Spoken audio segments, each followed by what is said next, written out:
আমরা যখন ইন্টারে উঠছি তার 2 বছর আগে, তখন আগের সিলেবাস সুবিধার না। তো এই যে জিনিসগুলো এনভায়রনমেন্টের জন্য সুবিধাজনক না, এমন জিনিসগুলা যে প্রিপেয়ার করা যত কম করা যায়, মানে পরিবেশ দূষণটা, এনভায়রনমেন্ট পলিউশন যত কম করা যায়, এটা টার্গেট থাকে হচ্ছে গ্রিন কেমিস্ট্রি। মানে এমন ভাবে আমি কেমিক্যাল অ্যাক্টিভিটিস গুলো চালাবো, অ্যাজ এ রেজাল্ট এনভায়রনমেন্ট পলিউশনটা সবচেয়ে কম হয়। এবং এই মানে কেমিস্ট্রির যেই ব্রাঞ্চে এই জিনিসটা নিয়ে আলোচনা করা হয় যে কিভাবে এনভায়রনমেন্ট পলিউশনটা কমানো যায়, সেটাকে আমরা বলি গ্রিন কেমিস্ট্রি। আচ্ছা, গ্রিন কেমিস্ট্রির বেস হচ্ছে 4টা। আগে বলে দিই, এটা হচ্ছে অলমোস্ট আমাদের বলতে পারি কেমিস্ট্রির লাস্ট চ্যাপ্টার। চ্যাপ্টার 5 হচ্ছে সবকিছু প্রিপারেশন, বিভিন্ন জিনিস বানাইতে হয়। এটা লোশন বানাও, ভ্যাসলিন বানাও, শেভিং ক্রিম বানাও, লিপস্টিক বানাও। তো ওখানে মোর অফ মুখস্থ আর কি। তো বুঝাবুঝি জিনিস বলতে গেলে বা ম্যাথমেটিক্যাল যে টার্ম বলতে গেলে এটাই হচ্ছে আমাদের ফার্স্ট পেপারের লাস্ট চ্যাপ্টার বলতে পারো। এবং এটা বেশ সময় লাগবে, 2 মাসের মতো লাগতে পারে, বিশাল একটা চ্যাপ্টার। আচ্ছা, তো গ্রিন কেমিস্ট্রি বেস হচ্ছে 4টা। একটা হচ্ছে কেমিক্যাল ইকুইভ্যালেন্ট কম্পাউন্ড গুলা, যে আমরা এমন কম্পাউন্ড ইউজ করতে চাবো যেগুলো হচ্ছে পলিউশনটাকে কমের দিকে রাখার চেষ্টা করবে, আর যেগুলো খুব বেশি বিষাক্ত ওগুলো আমরা ইউজ না করারই চেষ্টা করব।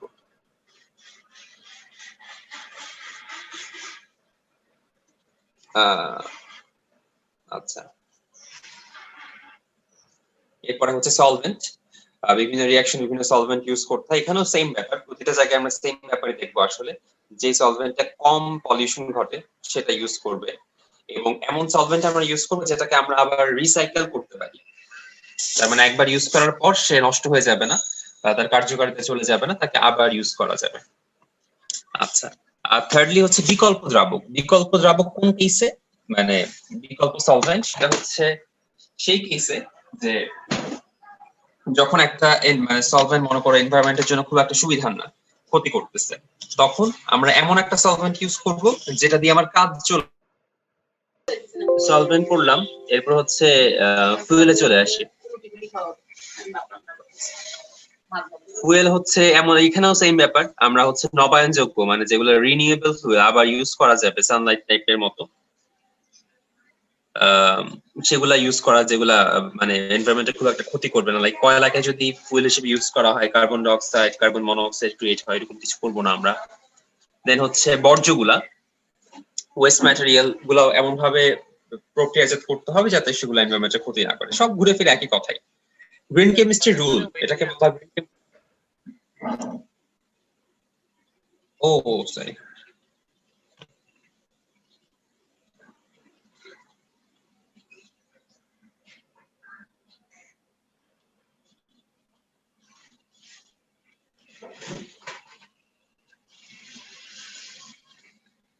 আচ্ছা মাহিন কি আমার কথা শুনতে পাচ্ছ? জি ভাইয়া, শুনতে পাচ্ছি। আচ্ছা, গ্রিন কেমিস্ট্রি যে 12টা রুল সেগুলা, আচ্ছা তোমাদের পাশে কেমিস্ট্রি বইটা আছে, সেটা হচ্ছে অ্যাটমিক ইকোনমি। অ্যাটমিক ইকোনমি মানে সহজ কথায় এটাকে তুমি ইফিসিয়েন্সির মতো করে চিন্তা করতে পারো জিনিসটাকে। এফিসিয়েন্সি বলতে আমরা কি বুঝি, যে আউটপুটে যা পাচ্ছি ডিভাইডেড বাই ইনপুটে যা দিলাম। এখানেও সেম ব্যাপার, যে আমি পাচ্ছি কি, মানে আমার টার্গেট যেটা ছিল আমি সেটা কতটুকু পাচ্ছি ডিভাইডেড বাই আমি টোটাল কতটুকু জিনিস ইউজ করতেছি। একটা এক্সাম্পল দিলে ক্লিয়ার হবে। সাপোজ এই বিক্রিয়াটাতে আমি চাচ্ছি ইথেন প্রডিউস করতে, কিন্তু শুধু ইথেন তো প্রডিউস করতে পারবো না, সাথে অন্য কিছু প্রডিউস হয়ে যাবে। তো আলটিমেটলি আমরা করব কি, যে টোটাল যে ম্যাসটা, এই টোটাল ম্যাসটাকে রাখবো নিচে, আর উপরে রাখবো আমার যেটা ডিজায়ার্ড প্রোডাক্ট, শুধু সেটার ম্যাসটাকে রাখবো উপরে। সো ইথেনের ম্যাস 30 লিখলাম আর টোটাল ম্যাস 236 লিখলাম, ইনটু 100% করে এটা পেয়ে গেলাম। এই জিনিসটাকে বলা হয় অ্যাটম ইকোনমি। এটা কি সবার কাছে ক্লিয়ার? টোটাল বলতে ভাই কোনটা টোটাল, কোনটা কোনটা মিলে? রিঅ্যাকট্যান্ট বা প্রোডাক্ট, তুমি তো অবশ্যই দুইটা সাইডকে ব্যালেন্স করে নিবা, অবশ্যই এখানে ব্যালেন্স করে নিতেই হবে। তো ব্যালেন্স করে নেওয়ার পর তো রিঅ্যাকট্যান্টের ম্যাস, রিঅ্যাকট্যান্টের টোটাল ম্যাস বলো বা প্রোডাক্টের টোটাল ম্যাস বলো, একই কথাই। ভাই জিনিসটা একটু আবার রিপিট করা যাবে? হ্যাঁ, অ্যাটম ইকোনমি মানে হচ্ছে আমার ডিজায়ার্ড প্রোডাক্ট, উপরে থাকবে ডিজায়ার্ড প্রোডাক্ট এর ম্যাস, আর নিচে থাকবে টোটাল ম্যাস, টোটাল রিঅ্যাকট্যান্টের ম্যাস বা প্রোডাক্টের ম্যাস, যে কোনো কিছুই লিখতে পারো, যেহেতু ব্যালেন্স করে নিচ্ছ। বুঝছো?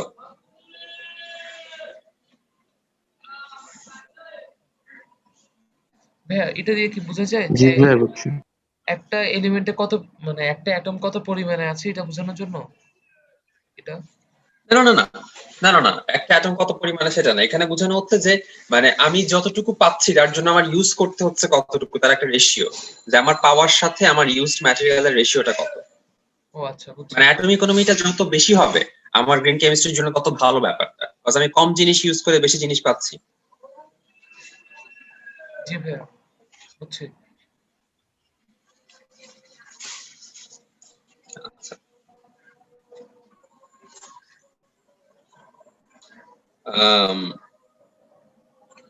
ওকে, এরপরে আচ্ছা আজানটা শেষ হোক।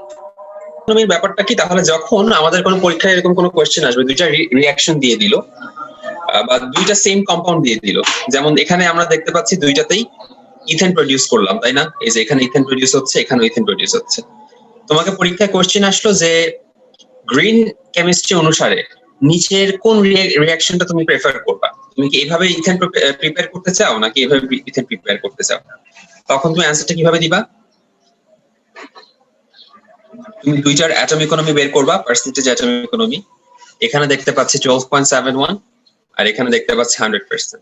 তার মানে আমি অবশ্যই এই জিনিসটাকে প্রেফার করব যেখানে অ্যাটম ইকোনমি বেশি। এটা কি ক্লিয়ার? জি ভাইয়া। আচ্ছা, এই চ্যাপ্টারটা তোমরা খাতা একটা নোট করে রাখার মতো চেষ্টা করো, মানে একটা টপিক এভাবে করবা যে গ্রিন কেমিস্ট্রি টাইটেল দিলা, দেন গ্রিন কেমিস্ট্রি টপিক হচ্ছে অ্যাটম ইকোনমি, অ্যাটম ইকোনমির একটা ম্যাথ করে রাখলা বা এইভাবে লিখে রাখতে পারো যে দুইটা রিঅ্যাকশন দিলা, দেন যার অ্যাটম ইকোনমি বেশি সেটা হচ্ছে বেশি প্রেফারেবল গ্রিন কেমিস্ট্রির হিস্ট্রিতে। আর এরপর কিছু ইনফরমেশন ফর এমসিকিউ এর জন্য আমরা কিছু ইনফরমেশন হ্যাঁ। দেখবো। হ্যাঁ বল। ভাইয়া ভাই এখানে যে ডিনোমিনেটরটা কিসের বেস করে হবে? Total mass. মানে ভাইয়া পুরা রিঅ্যাকশনের নাকি প্রোডাক্টের? শুধু প্রোডাক্ট অথবা শুধু রিঅ্যাক্টেন্ট, একই তো ম্যাস। মানে ভাই যে কোনো একটা নাকি? যে কোনো একটা, কারণ তুমি অবশ্যই ব্যালেন্স করে যেহেতু নিবা, ব্যালেন্স করে নেওয়া মানে কি প্রোডাক্ট আর রিঅ্যাক্টেন্টের ম্যাস অবশ্যই ইকুয়াল হবে। ও আচ্ছা, হ্যাঁ ভাই বুঝছি। ভাইয়া এমনি এই চ্যাপ্টারটা কি বড়, কিন্তু এটা কি কঠিন নাকি মোটামুটি পারার মতো? ইন্টারেস্টিং, কঠিন কিছু পার্ট আছে, তবে বুঝে একবার বুঝে গেলে আশা করা যায় কনসেপ্টটা ধরতে পারলে খুব একটা।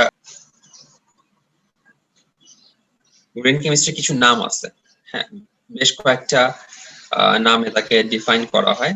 নামগুলো হচ্ছে sustainable chemistry, benign chemistry. Benign কথাটার অর্থ বেসিক্যালি সদয়। বেনাইন নরমালি মানুষের অ্যাডজেক্টিভ হিসেবে ইউজ করা হয়, বেনাইন পার্সন মানে খুব সদয় একটা ব্যক্তি।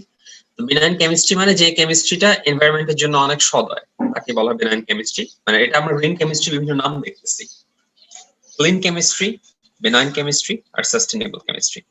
এগুলো হচ্ছে গ্রিন কেমিস্ট্রি অন্যান্য নাম, এগুলো খাতায় লিখে রাখতে পারো। আর হ্যাঁ, গ্রিন কেমিস্ট্রি তিনটা নাম যে আমরা জানলাম, ক্লিন, বেনাইন, সাস্টেইনেবল। এবং গ্রিন কেমিস্ট্রি যে প্রস্তাবনাটা করে সেটা হচ্ছে পল অ্যানাস্টাস। অনেক বইয়ে থাকে অ্যানাস্টাস, অনেক বইয়ে থাকে অ্যানাস্টাম অথবা এবং ওয়ার্নার। ওয়ার্নার একজন মানুষ আর পল অ্যানাস্টাস আরেকজন মানুষ, তারা গ্রিন কেমিস্ট্রির প্রস্তাবনাটা দেয়। আর এই যে 12টা যে মূল মন্ত্র, আমরা যে 12টা প্রিন্সিপাল বললাম গ্রিন কেমিস্ট্রি, সেটা দেয় হচ্ছে প্রফেসর ব্যারি ট্রস্ট। এটা সব বইতে থাকে না, এটা হচ্ছে কবির স্যারের বইতে, ওই যে আহসানুল হক কবির মোস্তফা তার বইতে আছে। আচ্ছা, আর হাজারি স্যারের বই থেকে একটা ইম্পর্টেন্ট ইনফরমেশন হচ্ছে গ্রিন কেমিস্ট্রিতে তিনটা রাসায়নিক দ্রব্য নরমালি ইউজ করা হয়। একটা হচ্ছে super critical carbon die oxide, একটা হচ্ছে হাইড্রোজেন পার অক্সাইড এবং একটা হচ্ছে হাইড্রোজেন। এই ইনফরমেশন গুলো একটু মাথায় রাখার চেষ্টা করবা, স্লাইড গুলো আপলোড করা আছে ড্রাইভে, দেখে নিও। আচ্ছা,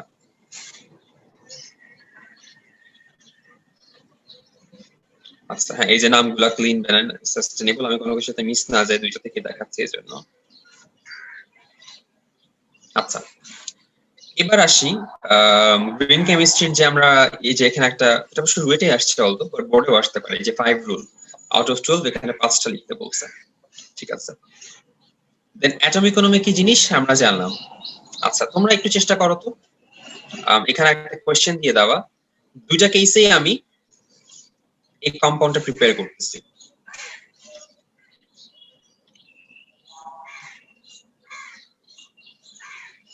সেম কম্পাউন্ড কিন্তু দুইটা কেসে প্রিপেয়ার করতেছি। আমার কোশ্চেন হচ্ছে আমি গ্রিন কেমিস্ট্রি অনুসারে কোন কেসটা এখানে ফলো করব, আমি কি ফার্স্ট মেথডে করব নাকি সেকেন্ড মেথডে করব, এটা হচ্ছে আমার কোশ্চেন। তোমরা বের করার ট্রাই করো। ই ফ্যাক্টর, ই ফ্যাক্টরের আরেকটা ইয়া হচ্ছে এনভায়রনমেন্টাল ফ্যাক্টর আর কি, বেসিক্যালি এটাকে বলা হয় ই ফ্যাক্টর। সো ই ফ্যাক্টরের ফর্মুলাটা কি? খুবই সহজ। উপরে হচ্ছে টোটাল ওয়েস্ট আর নিচে হচ্ছে টোটাল প্রোডাক্ট। টোটাল প্রোডাক্ট বলতে এখানে আমরা শুধু ডিজায়ার্ড প্রোডাক্টটা নিয়ে আলোচনা করতেছি আর কি। একটা এক্সাম্পল দেখাই তাহলে হয়তো ক্লিয়ার হয়ে যাবে। যেমন এটা দেখো, এটা একটা রিঅ্যাকশন, ক্লিয়ারলি বোঝা যাচ্ছে না। আচ্ছা, বাংলা ভার্সনেরটাও বের করি, অনেক কেসে ক্লিয়ারলি বুঝতে প্রবলেম হয়।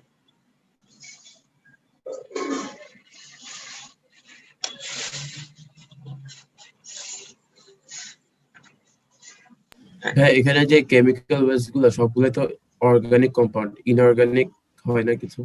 হ্যাঁ, সব ইনঅর্গানিকও organic? হইতে পারে। না, ইনঅর্গানিকও হইতে পারে।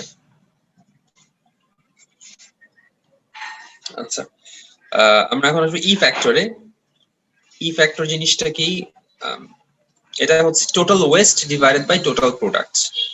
তার মানে ধরো এই জিনিসটা টোটাল মাস কত, এখানে 3টা কার্বন, 36, হাইড্রোজেন হচ্ছে 2, 3, 4, 5, 6টা, 42, আর অক্সিজেন হচ্ছে 1টা, 58। এখানে যখন ই ফ্যাক্টর বের করতে বলবে, আমার উপরে নিউমারেটর হিসেবে থাকবে হচ্ছে ডিজায়ার্ড প্রোডাক্টটা, সরি নিচে থাকবে হচ্ছে ডিজায়ার্ড প্রোডাক্টটা, আর উপরে থাকবে হচ্ছে ওয়েস্ট প্রোডাক্টটা। ওয়েস্ট মানে কি? ডিজায়ার্ড প্রোডাক্ট ছাড়া যা কিছু পাওয়া যাবে সেটাই হচ্ছে ওয়েস্ট। যেমন এই রিঅ্যাকশনটাতে আমার ডিজায়ার্ড প্রোডাক্ট হচ্ছে এই কম্পাউন্ডটা, প্রোপিনল। আচ্ছা, নাম জানা আপাতত ইম্পর্টেন্ট না, এটা হচ্ছে আমার ডিজায়ার্ড কম্পাউন্ড। তো আর এটা এই এইচসিএলটা কি? তাহলে এইচসিএল হোক আর এক্সেস যাই কিছু উৎপন্ন হোক না কেন, পুরোটাই হচ্ছে ওয়েস্ট। তো এই ওয়েস্টের ভ্যালুটা হচ্ছে কত? এইচসিএল এর ম্যাস আমরা জানি 35.5 + 1 36.5, আর ডিজায়ার্ড যে প্রোডাক্টটা প্রোপিনল তার ম্যাসটা হচ্ছে 58 মাত্র বের করলাম। সো ই ফ্যাক্টরের ব্যাপারটা কি তাহলে? এই waste divided by desired product করলে আমি ই ফ্যাক্টরটা পাচ্ছি, এবং এখান থেকে ক্লিয়ারলি বোঝা যাচ্ছে। আচ্ছা, তোমাদের কাছে কি মনে হয় গ্রিন কেমিস্ট্রির জন্য কোনটা ভালো? ই ফ্যাক্টর বেশি হইলে ভালো নাকি কম হইলে ভালো? হ্যাঁ, কম হলে ভালো না? কম হলে কম হলে ভালো, রাইট, কম হইলে ভালো, কারণ ওয়েস্ট কম কম করা লাগবে। তার মানে গ্রিন কেমিস্ট্রির জন্য আমরা নরমালি ই ফ্যাক্টর দিয়ে, যদি ই ফ্যাক্টর বের করতে না বলে তাহলে ই ফ্যাক্টর বের করার দরকার নাই, কজ অনেক বইতেই থাকে না। তোমাদের বই থেকে আছে? দেখো তো, আই গেস ই ফ্যাক্টর নিয়ে থাকার কথা না, হতে পারে, চেক করে দেখো তো। নরমালি একটা রিঅ্যাকশনকে আমরা জাজ করব তার অ্যাটমিক ইকোনমি দিয়ে, যে রিঅ্যাকশনটা কোনটা ভালো যদি জিজ্ঞাসা করা হয়। আর তারপরে দুইটা জিনিস শিখে রাখলাম, অ্যাটমিক ইকোনমি যত ভালো, যত বড় তত বেটার, আর ই ফ্যাক্টর যত কম তত বেটার গ্রিন কেমিস্ট্রির জন্য। আচ্ছা, আচ্ছা, হ্যাঁ, এই চ্যাপ্টারটা হ্যাঁ, কি বলো। আমাদের 19 এর বই চ্যাপ্টার 8 এর মতন? না ভাইয়া, 19 এর 8 মানে 19 এর 8 এ তো ছিল ওই যে কেমিক্যাল বন্ড টন্ড এনার্জি বের করতে হতো, ওগুলো ছিল না? HCl বন্ধন বের করো, ডেলএইচ, ওই টপিক আছে এখানে। ওই টপিকটাই চ্যাপ্টারের একটা ছোট একটা পার্ট। শুরুর দিকেই পড়বো ওই জিনিসগুলো, ডেলএইচ বের করা বা বন্ধন, ওই জিনিসগুলো আছে, তবে ওগুলো থেকে খুব একটা প্রশ্ন আসে না, কমই আসে। তবে ওই জিনিসটা একটু ভালো মতন বুঝিয়ে দেন, ওই জিনিসটা টেনে একদম পুরাটা স্কিপ করে আসছে। হ্যাঁ ভাই, আমাদেরকে এগুলা অত ভালো মতো পড়ানো হয় নাই স্কুলে। বন্ড এনার্জির ব্যাপারগুলা। হ্যাঁ ভাইয়া, মানে কোনো মতে আচ্ছা, আর ঠিক কি আছে, ম্যাথ সমস্যা করার নেই। জন্য ক্লিয়ার আচ্ছা, কনসেপ্ট ঠিক আছে। ভাবে করানো হয় নাই।